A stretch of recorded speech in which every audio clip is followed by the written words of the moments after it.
This is the DRF Players Podcast. Hello and welcome to the October 7th edition of the DRF Players Podcast, being broadcast live for the first time in a little bit of an experiment. Welcome to anybody who is joining us via the magic of Spreaker and the various social media accounts we have this thing logged or hooked up to, I guess I should say. I'm your host, Peter Thomas Fornatale, back with you alongside the usual crew. We've got quite a weekend of Breeders' Cup prep races from the DRF offices in Manhattan. On my right, Mr. Mike Hogan. Pete, glad to be here. And once again, in his unusual setup, this is folks who remember Wolfman Jack from back in the 1960s may recognize the way that Jonathon Kinchen chooses to broadcast. He boards a private plane. It circles around Austin. And I guess it just puts you in the right headspace, JK, so you can give out winner after winner on here. Is that how it works? Yeah, I don't feel like myself unless I'm on an airplane. So, any turbulence today? How are the skies over there? No, there's no turbulence. If there's turbulence, I'm getting off. I'm not. As much as I fly, I don't prefer turbulence. We've got a lot of races to talk about today, guys. I think we will cover all the races that are part of the Public Handicapper contest. Encourage everybody to get involved at publichandicapper.com if you're not already. It's a great way to stay involved with the races all year long, as well as win fabulous prizes. And there are only 3 Public Handicapper contests each year. We are coming towards the end of the biggest one, the Public Handicapper Challenge. That reminds me, I should probably do a little update for DRF at some point about who's doing well in that. 2 NHC seats will be awarded out of that. But even though you can't start at the beginning of a contest right now, there are also weekly and monthly prizes on PH. It's definitely something you want to be checking out. And then shortly after the Breeders' Cup, another contest will be starting. Very good stuff from our friend and sometimes podcast guest, Scott Carson, over there at Public Handicapper. Usually those are the 4 races we focus on. A weekend like this, there's just too much going on to only focus on those races. So rather than go in-depth on 4 races and move some other segments along with us in the show, what we're going to do is just go over, not in a cursory way, but just give our quick thoughts on all the important stakes races at both Keeneland and Belmont. We're going to start off at Keeneland with the Grade 3 Woodford. Now, this is one of the Public Handicapper races, right? It is. It is. So yeah, we're going to start with that one. 3:25 Eastern time tomorrow. It's a Grade 3, 5.5 on the turf. For me, I was excited about this race. I don't know that I can come up with the winner, but I can tell you a couple horses that I'm going to want to be betting against. Mike, you had an interesting statistic, I believe, about one of those horses that I see as a bet against in here. Number 12, Mongolian Saturday. What was that? What was that number? Well, obviously, look, this is your Breeders' Cup Turf Sprint winner, and clearly this is a prep for that race down the hill at Santa Anita in a few weeks. So, and sure, he's won this race, or he's won on Keeneland turf before, but he traveled quite. He was kind of the world traveler after that win. Didn't really acquit himself all that well in a lot of those races, but that's fine. He maybe was up against it a little bit. Now comes back to the U.S., makes his first start in a few months, and trainer Anabish Ganbat, is that how you pronounce it? Sounds good to me. He, obviously this is his big horse, and I'm sure he wants him to run well. This trainer's not really an off-the-layoff trainer. Just 2 for 38 in the last 5 years, 59-cent ROI with those runners. Of course, one of those off-the-layoff wins was Mongolian Saturday himself, but that was back in 2014. At a short price, he's the name horse. He's the one I'd be likely to bet against in here. Just if he's good enough to beat me, then he's probably close to a super horse. Is there anyone in particular, Mike, you'd nominate as a candidate to beat him, or you're still at this point you're just more focused on who you're going to be betting against? Well, it's a pretty wide open race, really. I mean, we covered it yesterday in the handicapping session with Byron and Marty, and I think the agreement of the whole panel was play against a few favorites that might be a little vulnerable, particularly Mongolian Saturday and Undrafted, and then try and get as deep as you can with all the rest of them. I think obviously Mosler has a huge shot for Belmont. He's a little light on the buyer figures, but that's a horse that seemingly always runs a good race. And if he takes the Keeneland turf, he's a player at probably a square price. The one that interests me the most from a price standpoint, and he's another that's going to have to improve, is a horse named Shogood, number 5 for Scott Becker. He's just a 3-year-old, so he's somewhat lightly raced. He's improving, but he never runs a bad race. And the one time he ran on turf, it was a good one, and he actually beat a horse he's going to face in here in Mongol Bull, who I think is probably one of the players as well. Looking at pace figures, Jonathon, Shogood might have that angle that I know you like in these turf sprints of the absolute speed of the speed. Is that a place that you're looking to go in here, or do you have another idea? Well, my ultimate pick is going to be from a little bit off, forward, but a little bit off. But if you're playing the pick 5, if you're playing the pick 6, if you're playing, I don't care what you're playing. If you do not use the 1 and the 5 in this spot, at least defensively, it's a mistake. Keeneland's 5.5 turf sprints. It feels like there more than anywhere else. You get these horses that are just kind of weird horses that you might not have found anyways that wire the field. I feel like it happens in every race that they run there, and I feel like a couple of times I've been on the good side of it. So those are 2 horses I would definitely use defensively. But for me, I want Alsvid. I think the horse is classy. I've always liked the horse. I thought the horse's race in the turf sprint on Derby Day was impressive. He was finishing well. That was the second or third time that they had run him on the turf, and I really like that horse moving forward, especially in this spot. Undrafted is a horse that I guarantee will be in the exacta in the turf sprint at Santa Anita, but I don't think I want him here going 5.5 and what I think everyone would agree is a prep race. But it's Alsvid for me, but I would use the 1 and the 5 defensively. I'm against Mongolian Saturday as well. Yeah, I'm against those favorites. I like Alsvid. I was going to probably throw Almasti into the mix, the number 3 horse as well here, who I think could get an excellent trip, maybe just in behind that speed as well. So let's move on to the 6th race at Keeneland.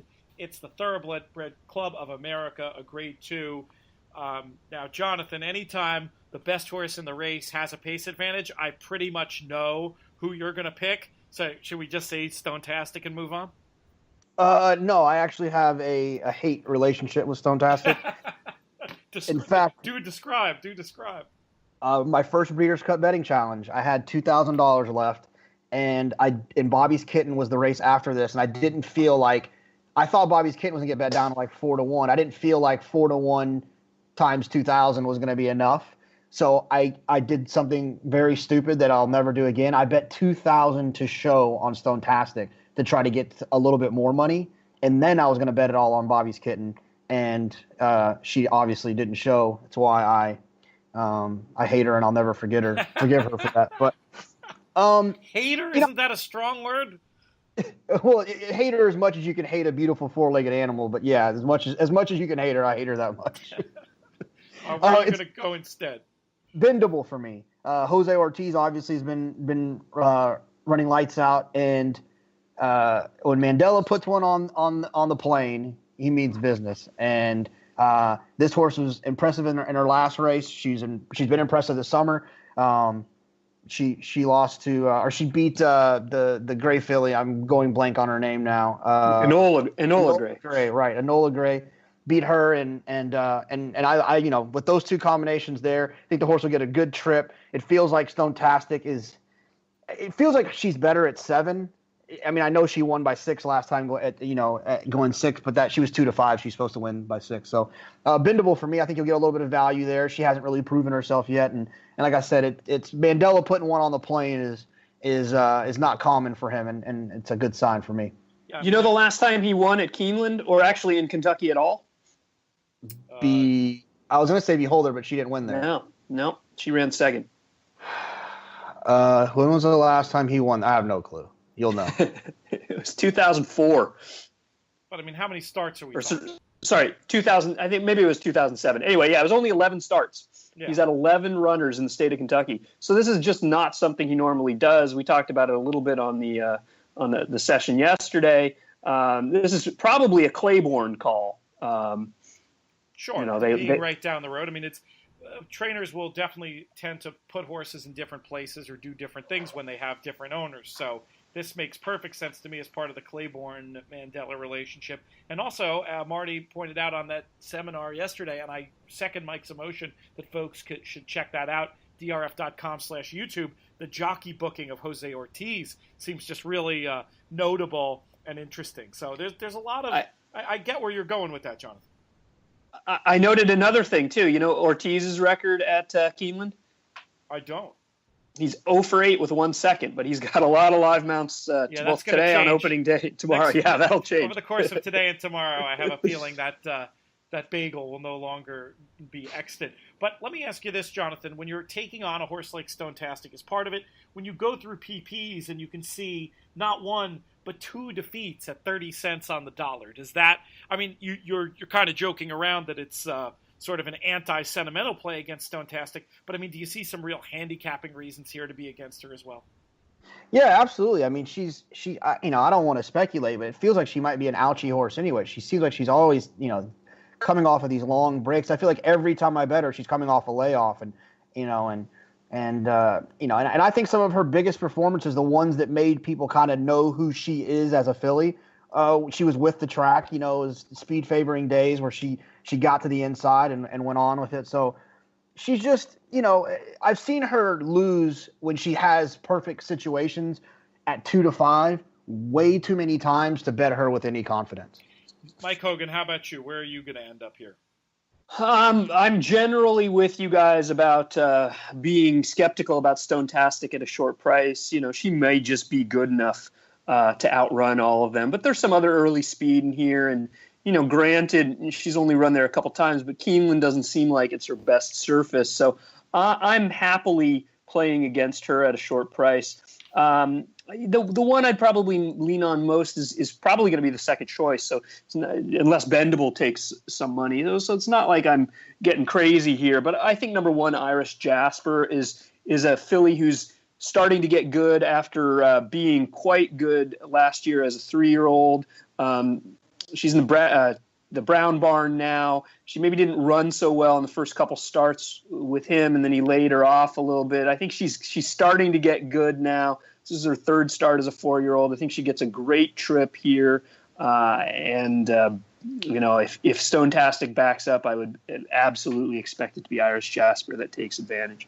A little bit of an interesting situation when evaluating the pace of this race, because when you look at running styles, I think Mike's point is correct. There's plenty who like to run forward. When you look at pace figures, Stonetastic appears to have this super advantage. So we'll have to see how that plays out on the racetrack, but I do like Mike's thought of Irish Jasper as potentially the one in here with the most finish. So that's true. One thing I'll note about Stonetastic, whether or not there's other pace, she sometimes is vulnerable to do like she did in that Parks race 2 back, where if you look at the pace, I mean, even if you just look at the fractions, it's ridiculous. But you look at the pace figures, a plus 27 Moss pace figure for the first call, 108.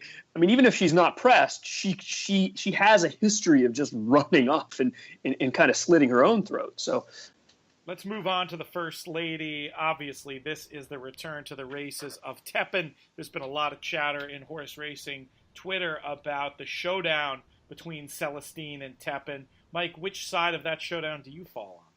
Tepin.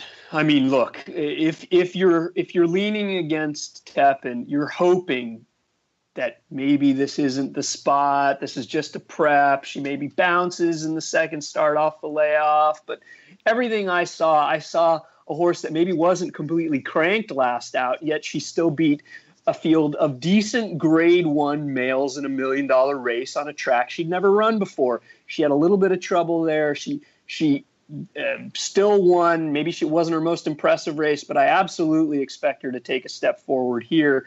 And anything but a C-level race here wins this. I think with Celestine, you've got a horse who is consistent, but maybe not on Tepin's level.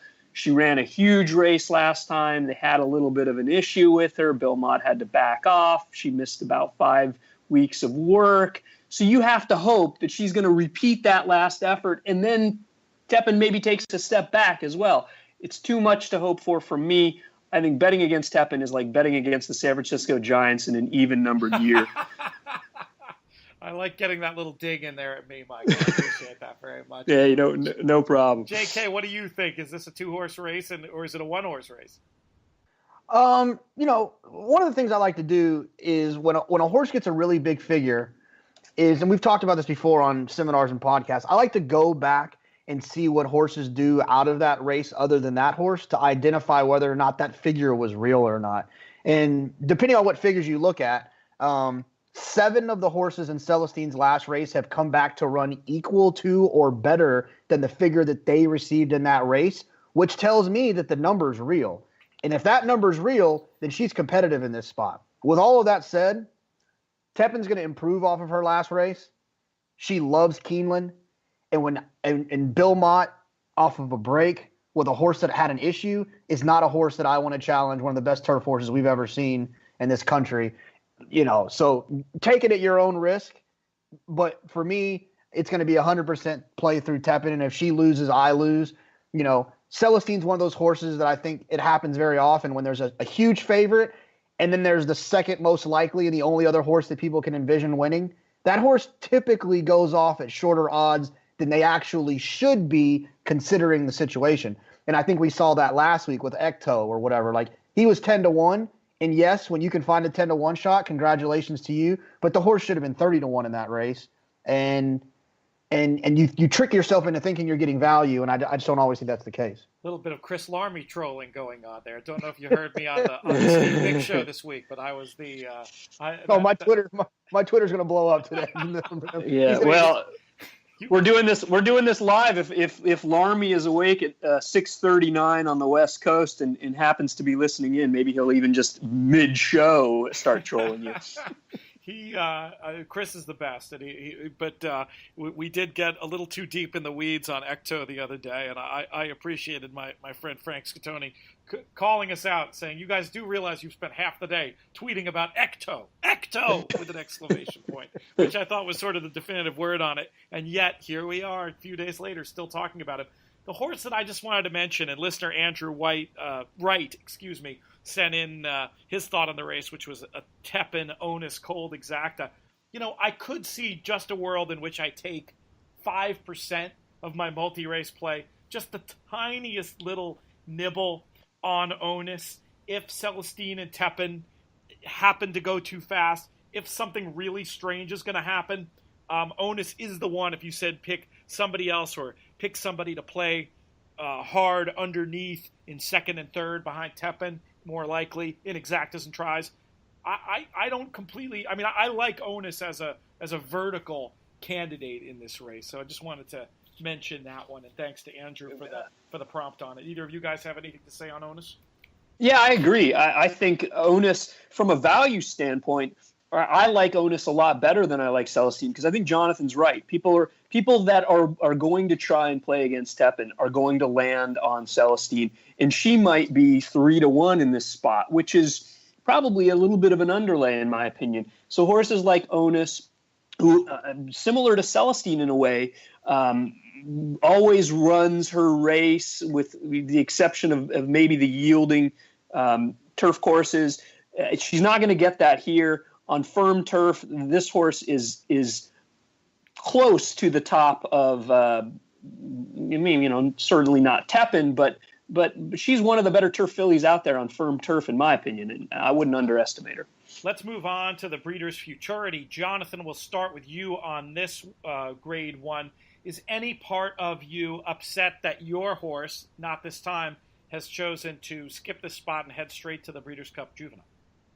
No, I'm fine with it. The less races, the better. I just want to get him in the gate so I can hedge against him if I have to. So I just want to get him in the gate for the Derby.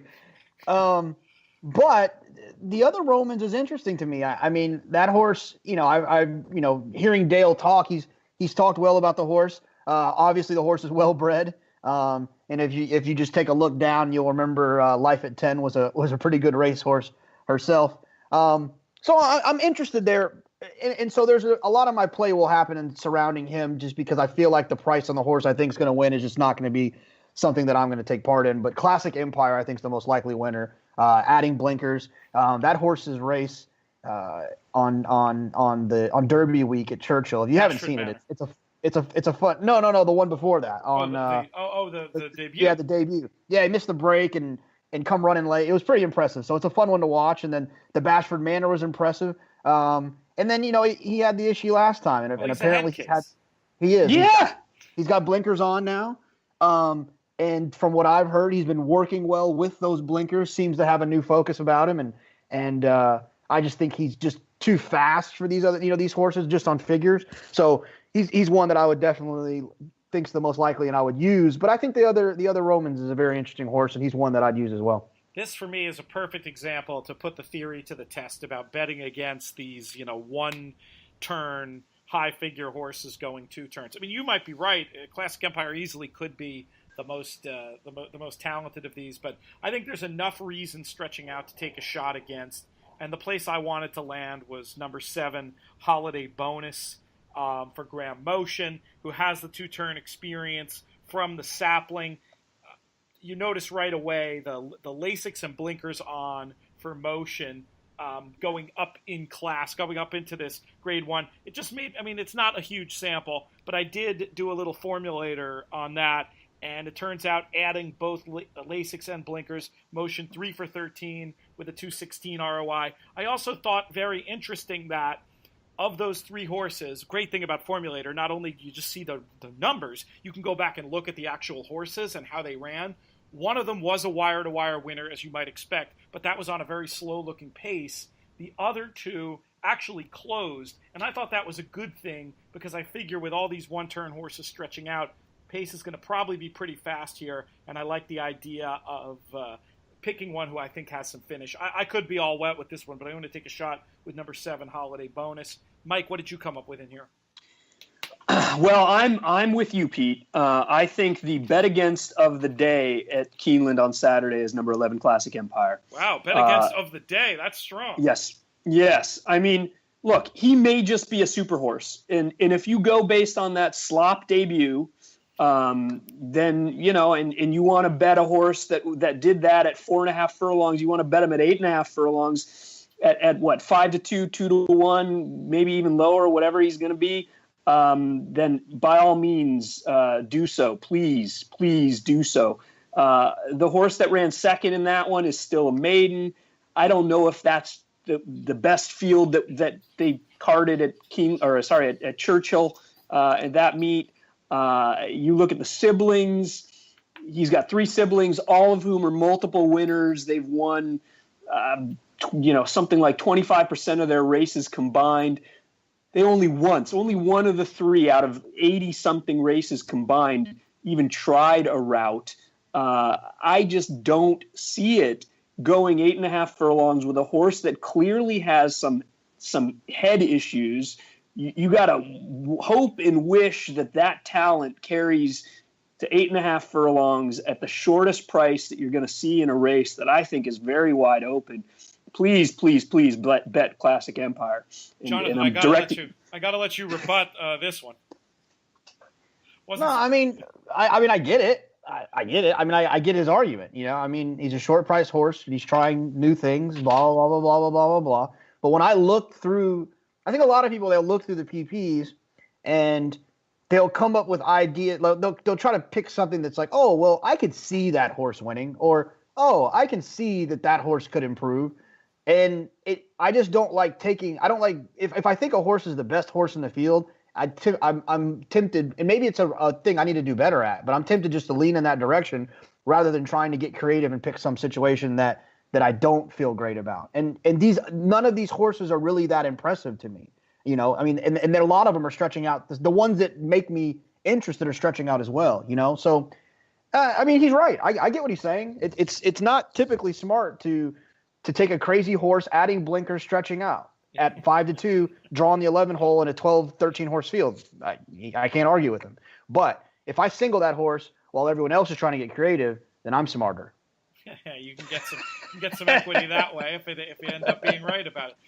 The other one I want to mention in this race is, and Marty McGee put him right on top in his picks and in the webinar we did yesterday. Interested in number 9, No Dozing, a little bit, just based on connections. And I know those horses training at Fair Hill end up with a ton of bottom. So No Dozing stretching out too, but has run some races I thought were pretty darn impressive, and is another I'd put on my tickets. I don't know what to do with Classic Empire, to be honest with you. I mean, I inclination is to bet against, but the old defensive save might not be the worst idea either. So you didn't get me. Let me get a chance. Granted, I talked a lot about Classic Empire, but I didn't get a chance to talk about the horse I like in here, which is the one that Jonathon mentioned first. Number 3, Singing Bullet.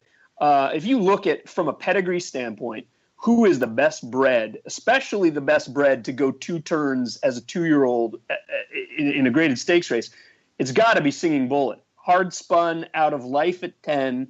I mean, that is an amazing pedigree right there. That is a route pedigree. And yet this horse won in the debut, sprinting, and showed speed. I mean, Dale Romans is not the kind that you think of for 2-year-olds debuting sprinting to win first out.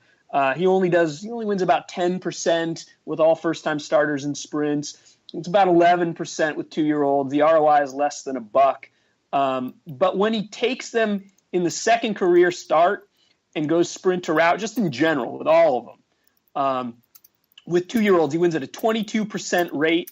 215 ROI. With the ones who won their debut in the first start, it's even better. I mean, it's ridiculous. With all runners, it's not just 2-year-olds. He's 5 for 11. 5 for 12. And 2 of those were in graded stakes. Go Maggie Go earlier this year. Christina's Journey in the Pocahontas a few years ago. This is a horse who showed talent first out, and I absolutely expect to get better going longer in the second start. With Life at 10 in the pedigree, just watch out for the late gate scratch. Oh, never mind. All right, next. Or the non-effort, the head-scratching non-effort, but that'll come in the Breeders' Cup. Next is race 9 at Keeneland. It's the Shadwell Turf Mile. Mike, we'll keep it with you. What are your thoughts on this race? This is probably the most interesting race of the Keeneland card. I mean, you could go in the most wide open race of any of them. You could probably make a case for just about every horse in this field. In fact, I don't know. Even one of the longest shots in the race is going to be number 3, Tower of Texas, and was only a half length behind Tepin last out. So it's an amazing field. It's a very, very interesting race. If you're playing multis, and maybe if you're thinking like Jonathon, and singling a horse like Classic Empire and singling a horse like Tepin, this is the race where you want to try and use as much of your bankroll to spread as deeply as possible, in my opinion. If you had to give a selection, who would it be? Well, I think the question for me comes back to the duo of Mondialiste and Cassequi. I mean, they were a neck apart in Arlington Million. And if you think Mondialiste is a player in here, then absolutely Cassequi is a player at a much bigger price. He's the value of the race, but I'm not sure that field is as good as this field. So I'm still kind of working things out. I think probably your most likely winner if he runs a repeat of either of his last 2 races is Tourist, but he's probably your favorite too. And he's drawn a little outside. I don't know. Even a horse like Ring Weekend, I think, is a big player in here. I'm generally against Miss Temple City. I'll let her prove it to me. I think the field she beat, even though she beat Tourist in Makers 46, I think this is a stronger race here. So she's my top pick. Is she? I can't not bet her. Yeah, I mean, for me, okay. Within seconds, I'd say, of the Boston Spa running, I think I had about 14 text messages saying, "What the heck was Drayden Van Dyke doing there?" And for me, it just becomes one of those sort of. I mean, and obviously the thought, I got super stung in that race. Props to our colleague Matt Bernier, who had Strike Charmer right on top that day. But for me, I was thickly alive in very good things to who I perceived as the three logicals in that spot. One of whom was Miss Temple City, and I just thought off the mistimed ride, with the her resume speaks for itself to me. I mean, she's super fast. She loves it here, and she's just like sort of an auto bet for me. I agree with the inclination to maybe spread it around a little bit here that Mike was espousing, but for me, clearly in the top bracket, I have Miss Temple City. What do you think, JK? I think I might have to go to the airport if I get to see this race live, Tepin live. I might have to get over to Lexington. We are up in the air. Just divert get out of the holding pattern and go straight to Lexington. They'll make room on the airfield for your private plane. This is a hell of a race. And I actually agree with Mike. I like Tower of Texas, and not so much because, he ran so close to Tepin, but I just thought that his race was just good. I thought he was game. He split horses, and I thought he ran well. So that'd be one that I would definitely be interested in. But it's what a view for me. I love this horse. I think that horse I think he's special. I think that, he's had some really impressive races last year. Obviously the layoff is a concern, and where has he been and why has he been there? But I think it shows a little bit of confidence to put him on a plane for a grade one. I'm going to put Mike on the spot and have him do some work for me because he's got back end access. But I'm curious, and I can guarantee you it's impressive what Kent's record is since Del Mar started on the turf. I guarantee it's gaudy. I just don't know what it is because I don't have it in front of me. But if maybe Mike a little bit later can look it up and tweet it. But I bet it's pretty special. He's riding unbelievably on the turf, and he's going to be on the front end. And if he's the good Kent, he's going to be tough to beat. Certainly seems like one of you will be out there winging, not necessarily a ton of other pace signed on. Definitely one that would be in my spreads as well. What are we knowing and seeing about weather in Lexington tomorrow? And then we'll use that to pivot to talk about what's going to be going on weather-wise in New York. Are either of you guys up to speed on this, or do I need to do a little bit of quick digging? I believe there's no issues. Yeah, I think it's going to be beautiful. Beautiful in Keeneland, but not New York. New York shouldn't be too bad. Really? I was checking earlier in the week with I'm running this half tomorrow. And it was like 70% rain, and then when I checked later, it was 40% rain. So if that has dropped, that's would be a very happy thing, especially for me in the morning, and also for all us horse players in the afternoon. I think a lot of that uncertainty was based on what might happen with the hurricane, but the latest I've heard is that that's going to start going off out into sea, and we're going to miss the brunt of it. But that's the obviously I've heard all day. Yeah, that stuff can change, but we might get a little rain, but I don't think we're going to get dumped on. That's huge. All right, let's. And Jonathon, I have the answer for you. So since the middle of July on the turf, Kent DeSormo is 15 for 77, 283 ROI. That's 19% win rate. If you want me to add in any sort of distance, I can do so. Do you want routes exclusively? Yeah, do routes real quick. That's still pretty good, but I was hoping it would be sexier. Yeah, well, I know you like the sexy. Yeah, it is pretty good. I know you like the sexy, so let's see what we can come up with. Actually, it drops a little bit. 16%, 11 for 67, 183 ROI, which means those sprints. He's been knocking it dead. So sprints since the middle of July on the turf, 4 for 10, 952 ROI. Wow. He must have had a bomb or something. Yeah, he must have. Well, 4 for 10 is pretty good though. Yeah, he's riding well. So, and if I'll let him treat this one like a sprint. Just go to the front. I don't care. That is certainly the strategy you'd think he'd be employing. All right, let's talk Belmont. What do we got left in the show here? This live thing's throwing me off. My hosting is suffering a little bit, but we're good. We've got almost a half an hour. Got a question, and there's only about 15 horses to talk about, so we're all right. That's not a bad point, Mike. These Belmont Stakes did not come up to be a card that you dream about. I hate to say, it'll still be some fun stuff, and we can still find bets, but not exactly full fields. Let's start with the Frizette. Mike, we'll go with you. Did you have a thought on who's going to win this one? Isn't it Todd Pletcher's world? 2-year-old grade one at Belmont. I would imagine one of his two. Does he have two in here? I forget. No, he only has the one. Yeah, Nona Mela. I think Nona Mela towers over the field. if she repeats that last effort, they're all running for second. I'm generally kind of against Christophe Clement. And maybe this horse is just really, really good. But, at least in the last 5 years, Christophe Clement, surprisingly, has not won a graded stakes race with a 2-year-old. That is surprising for a guy who wins with a lot of he wins with 2-year-old first-time starters. He's 0 for 10. His lone in the money finish was a distant third in the Jessamine back in 2013.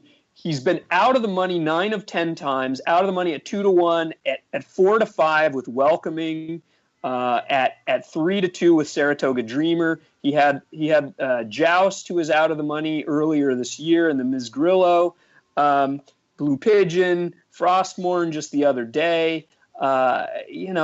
Witt, remember last year, Witt in the Frisette in this very race was 2-1 second choice, I think.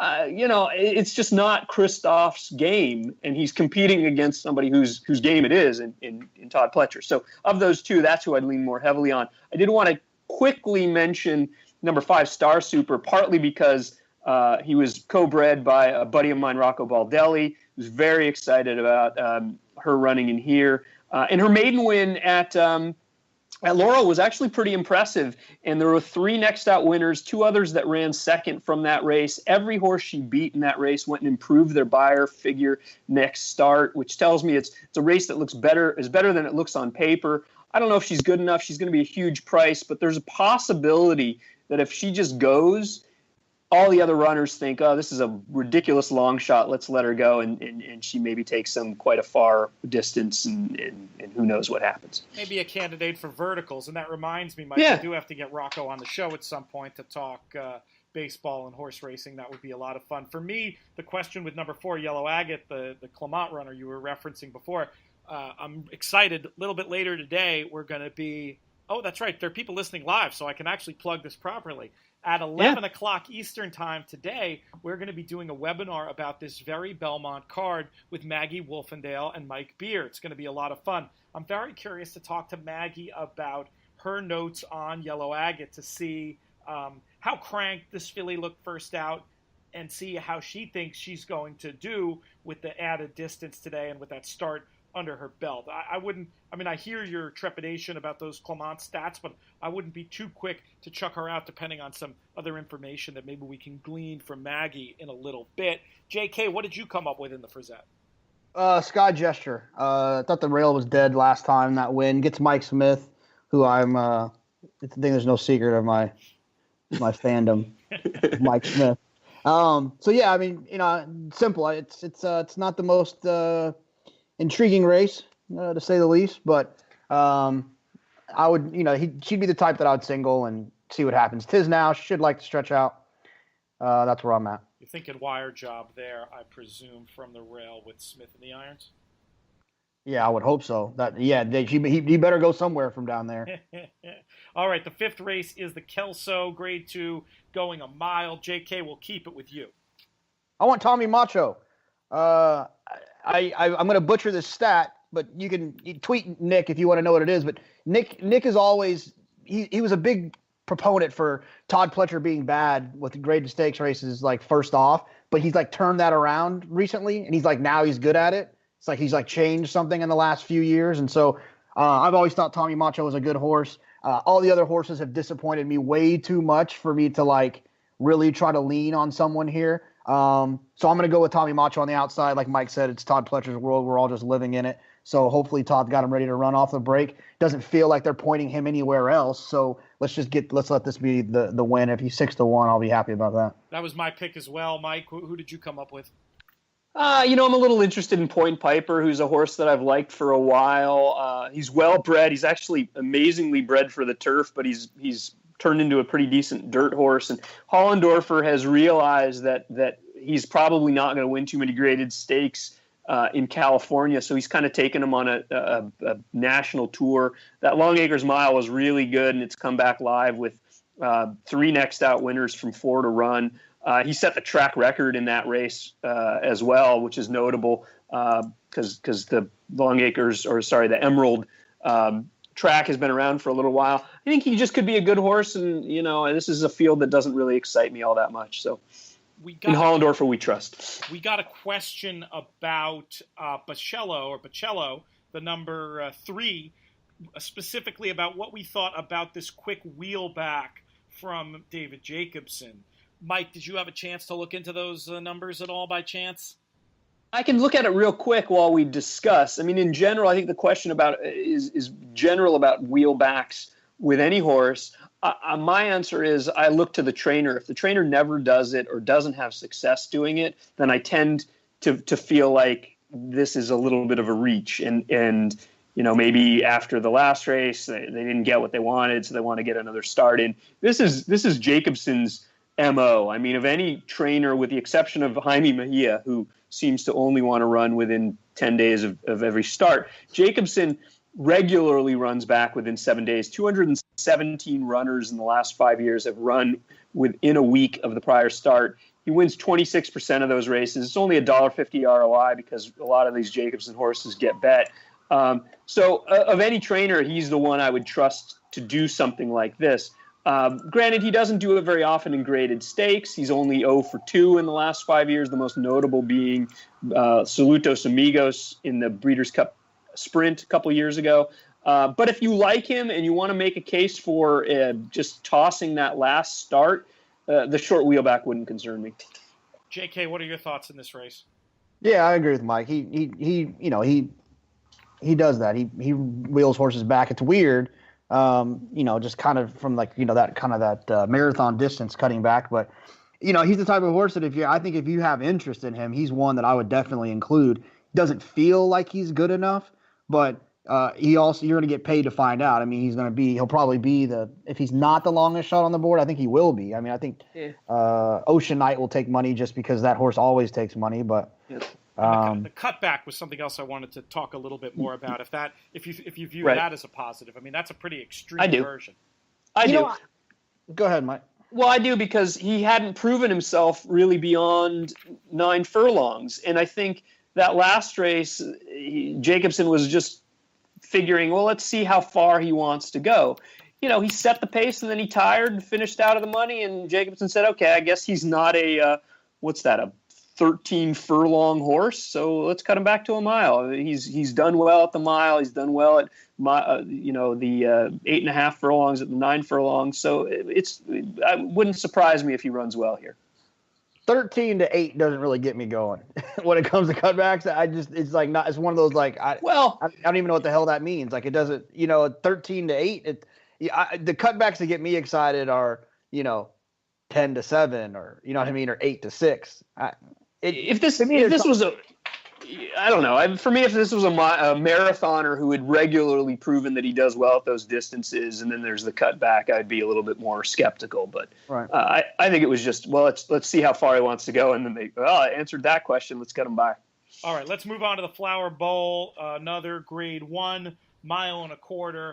Super duper interesting race. I alluded to my feelings about the last time we saw Lady Eli on a race course. I was sort of surprised as I looked this over, even with another horse that I love, C. Khaleesi in here. I was really liking Lady Eli's chances and thinking of putting most of my multi-race play through her. What do you think, Jonathon? Oh, man, I want her to win, and I think she can win. I'm not sure it's the best wagering proposition. But if you I guess if I had to make a selection, which I guess I have to. You do. C. Khaleesi. I would take C. Khaleesi. I think she's really good.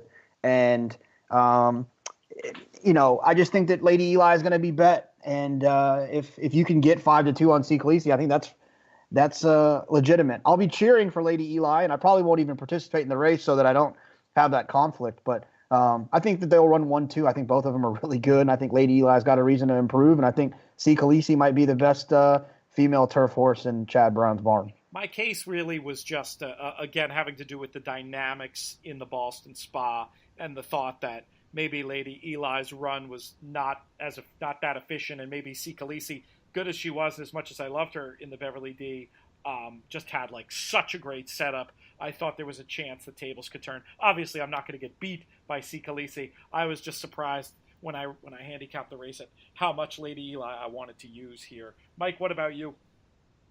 Yeah, I'm sort of with Jonathan that I think Lady Eli is the one that I absolutely want to win, and I think she has a good chance to win, but I think she's probably not the best bet because it's a pretty wide open field. And while I feel like she obviously needed that last race and she could possibly move forward, there's a chance that she could also take a step back, and first start off a long layoff with all the issues that she had to deal with. Sometimes horses regress in the second start. And, so she's probably the most likely winner, at least in my heart. She's the one I want to win. But I wouldn't be relying on her too heavily. I'll probably just watch. And if I was going to take a shot at all, it might be a horse like Sentiero Italia, who was maybe a little up close to the rabbit and ran on well. And in the third start as a 4-year-old, could very well move forward here. Two things, real quick things. Sorry. Yeah, real quick things. Sentiero Italia better go to the front, or Joel will be getting cursed on Twitter. I guarantee it. I can think of one person who will be cursing him. I'm completely against Strike Charmer off that setup that she got last time, with no real reason to suggest she's going to improve now. You have that reason with Lady Eli. And the second thing is, I lied. I don't ever watch races. I'll at least bet the damn double. If they're running in a circle, I don't pass. I'll just bet the double or do something. I was going to say perhaps it was the altitude up in the plane affecting you, but who are you and what have you done with Jonathon Kinchen? So I'm glad you righted the plane, as it were. Let's talk Belmont Turf Sprint, Jonathan. You're talking about playing doubles coming out of the sixth race, presumably using the outside tee for Chad. Who are you going to link them to in race 7? Look, I'm not going to tell you who I think is going to win this race because I really don't know. But I will tell you this. I do think that Long on Value is going to win the Breeders' Cup Turf Sprint. So I am watching this race with hope that he runs second or third and is enough that they send him out there and run, because I really, really, really, really, really believe that he's going to win the Turf Sprint. So you've given us the exacta. You said undrafted couldn't be out of the exacta, and Long on Value can't lose. So there it is. That race is done. One race, we just crossed that one off the handicapping chores list. We don't even got to talk about it. It's over. How about for tomorrow? Give me a pick for tomorrow. Long on Value. I think the horse is. I think he's legit. I think he wants a little bit longer, but I thought he wanted a little bit longer, and I actually thought, what the hell is Belmont doing when he cut him back in the lucky coin and he won going away into a slow pace? That's why he's Belmont and you're not, Jonathan. Exactly, and you're 100% right. And I really think that he is. Bill deserves a lot of credit by, deciding to cut this horse back after being a graded stakes winner going long. So he's my pick tomorrow and my pick for the Breeders' Cup Turf Sprint. This is what he's always wanted to do. I love him. We've talked about him a lot on the show. I missed him that day too, JK, and felt foolish afterwards. But for me, it's Long on Value. But if you made me give a top pick in here, number 5, Pure Sensation, I wouldn't sleep on for all the obvious reasons. The old, form horse, other best horse in the race. I'm going to get real skinny here in my multis and try to get away with those two. Mike? You guys are a lot more confident in this race than I am. There's a number of different contenders that I can see. I think Long on Value is good and is getting good at the right time, but I just wonder if this is the trip he wants, and if this is the goal. As Jonathan said, they're looking to the Breeders' Cup Turf Sprint. He has every right to use this race as a little bit of a tightener. It's only been 3 races, but notice he hasn't won at Belmont on the turf. So I think he's a contender, but I wouldn't lean too hard. I would try and spread if you could.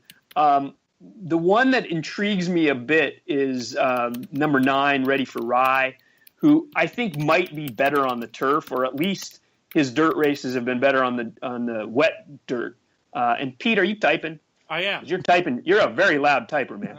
Sorry, I'm trying to keep the people happy. They're asking questions that I don't want to loop back and have to do with 3 races left and 10 in the show. I'll have to figure that out for another time. I wasn't thinking. I'm probably typing on top of the microphone. Apologies. We're getting used to this whole live thing. Fair enough. Anyway, Ready for Rye, I think, will run an improved race. It's interesting to me that he showed up here and that they're targeting probably the turf sprint for him.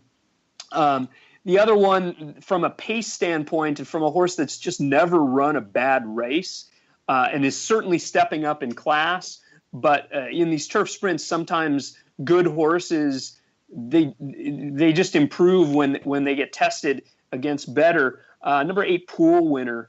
I wouldn't discount him at a long price. He seemingly all he wants to do is sprint on the turf, and he could be out there on the lead early. And 15-1, I like it. All right, we got 3 races left and just under 10 minutes, so we don't have to rush, but we do have to pick up the pace a little bit here. Race 8 at Belmont is the Grade 1 Champagne, another mile on the dirt. What are you thinking, Mike? Who we gonna keep our multis going with in this race? Oh, well, geez. I mean, Syndergaard's probably if he runs anything like his last 2 starts, they're all running for second, right? But he's going to be probably odds on in this spot. So I don't know to what extent you either single him or you toss him and you spread. He's going to be tested now, first time out of state bred company. Maybe he just is a freak. He's got the right trainer to win this race. It's interesting that, maybe it's a Rapoli call, but Todd's got another one in here. I don't know. I'm inclined, just because I'm a contrarian, to kind of play against him. The one that intrigues me a little bit is number 6, Big Gray Rocket for Bob Baffert. Looked really good last out. Was bet like he had already won the race in his debut.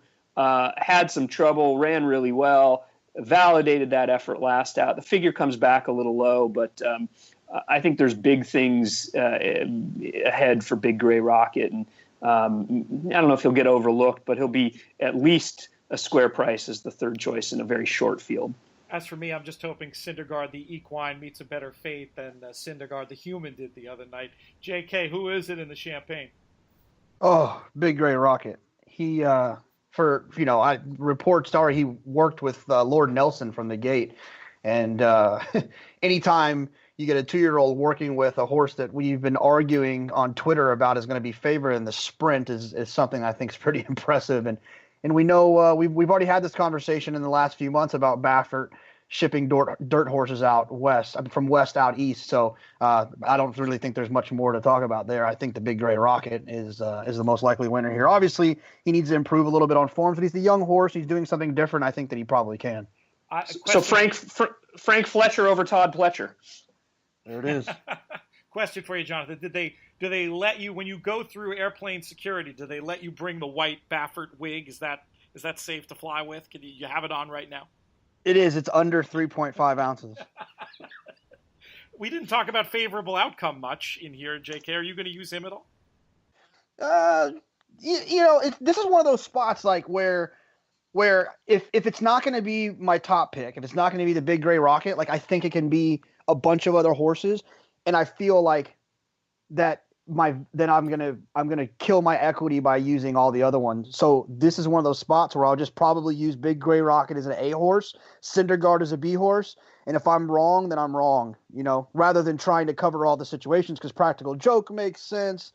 Thirst for Victory doesn't make that much sense, but I could see it happen. You can go in every different direction. So I'm with you on favorable outcome, but I'm gonna probably stay skinny in this spot.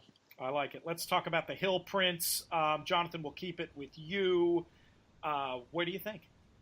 I signed a contract to bet Beach Patrol in the rest of his races. I thought that his race at Belmont in the Belmont Derby was so impressive, which led us to us. I'm saying us as in I know Pete, you picked up a couple dollars that day, and I did as well in the Secretariat off of his trip in the Belmont Derby. Yes. And he hasn't shown me anything to have me go in a different direction. I think he's a really impressive horse. I thought he was impressive when D'Amato had him. I only thought he would get better when Chad got him, and that's my pick here is Beach Patrol. Some other time, and we just don't have the time because we did so many normally we do 4 races. We have time to talk about everything. I'd love to get into a conversation about trips, specifically involving the Saranac. And the question would just be who had the tougher trip between Inspector Lindley and Camelot Kitten, because I think you could have a pretty interesting debate about that. Unfortunately, we don't really have time for it now. Mike, do you like Beach Patrol like Jonathon, or are you going to pick one of the two that I just mentioned, or do you have yet another idea in here? I'm with Jonathon here. Beach Patrol all the way for me. I mean, I don't know what it means, read what you want into jockey bookings, but it's opening weekend at Keeneland. There's a lot of stakes races at Keeneland, and who is riding Beach Patrol for Chad Brown? Mr. Giroux. Yeah, that's right. That's right. He's making the trip to ride this horse when he could very well get just about the pick of his mounts at Keeneland on a day where they've got 5 graded stakes. So that's notable to me. It's notable that Doug Bradar made that call.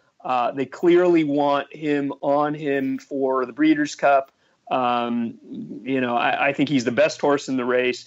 And if you're telling me, if I can believe the morning line, that he's not even going to be favored, then by all means, that's great. And one other thing to note, Long Island Sound, if you look in the running line, you'll see that he's italicized, which means he won his next start. Of course, that was overseas. So if you click on Formulator and you click on his PPs, you don't see it. But I pulled up. He won the Group 3 Paddy Power Diamond Stakes at Dundalk in September. So he validated that effort in the Secretariat. A couple other next out winners in there as well. Yeah, for me, I'd make it 3 for 3. Beach Patrol, I probably would save a little bit with Camelot Kitten. Let's move on to the Jockey Club Gold Cup. We just have a couple of minutes left on the show today. Not the most thrilling renewal in this race's storied history.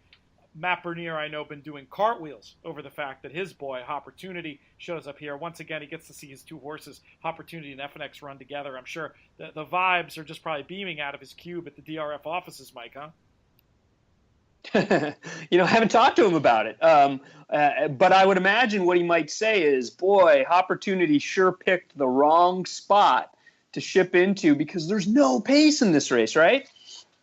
Well, I think he's just such a grinder. I don't think he needs – I mean, maybe I'm wrong, but to me he's a horse that could just get in the race a little bit earlier if he had to and grind. Some of the reason he's so far back is some of the paces being set in these races. Maybe I'm wrong, but I mean, he's running against California Chrome, and that's part of the reason why he's been so far back. I just assume he'll be closer and look to grind this out. Yeah, maybe. But, you got to think you would have hoped that there was at least some confirmed front runner to kind of help set it up. I just don't know if anybody comes back to the field. I think maybe FNX and Protonico go, and they just lope around the track and probably run 1-2, and nobody really makes up much ground. But I could be wrong. Not impossible. JK, where do you stand on that? I'm protesting this race. What? Protesting? What are you my East Coasters are going to get mad at me for saying this is the worst grade one ever, especially being a California guy, because I'm sure that there's some grade ones on the West Coast that have been a little embarrassing. Did you see the races Melatonin won earlier this year, John? That's why I'm apologizing. Protonico for me on the rail, wire to wire. I mean, I guess FNX could wire the field if they use the same tactics they used in the Breeders' Cup with sending him to the front, which I would imagine that's what they will do. But I'll never bet that horse at 7-5. I just won't. So. Protonico for me, he'd be the one I'd use in tournaments. He'd be the one I would use defensively, and the rest of them all make sense. I mean, Move to Hege makes sense. It just depends on who's going to be ridden accordingly. Who's going to get a heads up ride? Who's going to get a ride that understands the pace scenarios? Who's going to win this race? Because none of them are really that good. I'm glad that you did come through with a pick there. I hated to think for a storied race like the Jockey Club Gold Cup that you'd take a knee, Jonathon. Punting on third down. Exactly. We can't have that. We can't have that from you. All right. Well, we made it through these races. We have time for a quick final thought for the weekend, whether it's a spot play or just some other general thought coming up. Jonathon, you start. Ooh, I might go to the airport. Might have to get out to old Lexington and see if I can enjoy some of this weather and watch Tepin run and our friend Pipes today. He's the jockey agent for Angel Cruz. Is riding in a grade one today for Grand Motion. So let's bring him home. That filly can run for Tim Keefe. That filly. Yes. Yeah, that's where is that? It's in the Alcibiades at Keeneland. Oh, that filly's in the Alcibiades. Oh my goodness, I totally missed that. Very cool. Good stuff for Pipes, who I affectionately refer to as one of the boys from L.A., Lower Albany, who we hang out with all summer at the Paddock Bar. Mike, closing thoughts. Well, if you're listening live, tune in about 40 minutes to Mike Beer, Maggie Wolfendale, Pete, and I covering this Belmont card again. That should be fun. I'm excited that today is opening day for Keeneland. It's one of my favorite meets of the year. Going to have a lot of fun. Looking forward to joining you later, Mike. Want to say thank you to Mike Hogan. Thank you to Jonathon Kinchen. Thank you to the pilot taking Jonathon Kinchen around Texas. Good work today. Thanks most to all of you, especially those of you listening live. We're going to experiment with this, and if I can learn to type a little quieter, it'll work better. But I do see a future for the live podcast. They will also still be posting as normal through all of the usual channels, so you can access them as you will. If you're playing the races this weekend, I hope you win all your photos.